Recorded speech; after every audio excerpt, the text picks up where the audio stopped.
You walk around Delhi and you find signs for these digital payment platforms everywhere. PayTN, Samsung, MobiKwik, just to name a few. The number of digital transactions in India have quadrupled since November last year. Welcome news to a government on a mission to reduce India's reliance on cash. The 500 rupee and 1000 rupee currency notes presently in use will no longer be legal tender. Prime Minister Narendra Modi pulled nearly 90% of banknotes from circulation last year. Demonetization was supposed to crack down on corruption. The results there have been mixed, but one thing is clear. The historic shakeup's been a big boon to India's digital economy. Business at digital payments company PayTN jumped more than 400% in the hours after that cash crunch. Its mobile wallet app allowed users to shop at bakeries, electronic stores, even fruit stands without bills changing hands. Some bananas here. In just 8 months, the company managed to sign up more than 220 million people using PayTN at 5 million shops. Just before demonetization, which was in November of 2016, we had 700,000 merchants.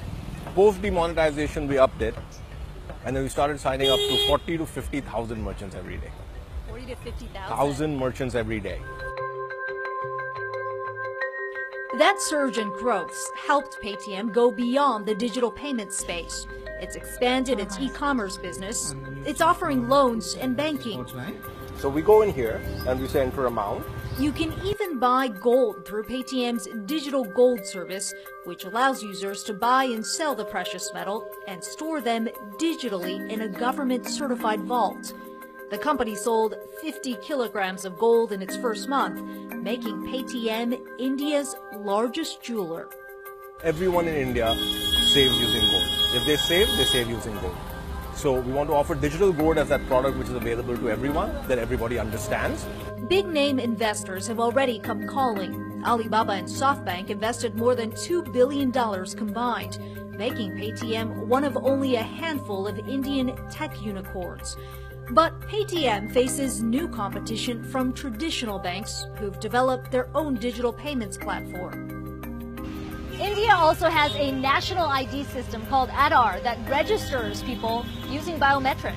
The government assigns an ID number attached to those biometrics and stores the information in a centralized database, so people here don't have to carry a physical ID.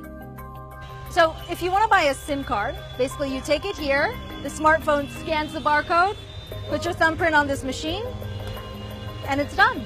Aadhaar isn't widely used by shops just yet, but the government's registered more than 1 billion people, or 95% of the population so far, making it the world's largest biometric ID system.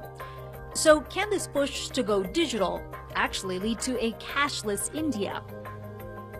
What do you think? Can India really go cashless? Well, cashless, there'll be less cash, right? It won't be zero cash. Almost no economy in the world is.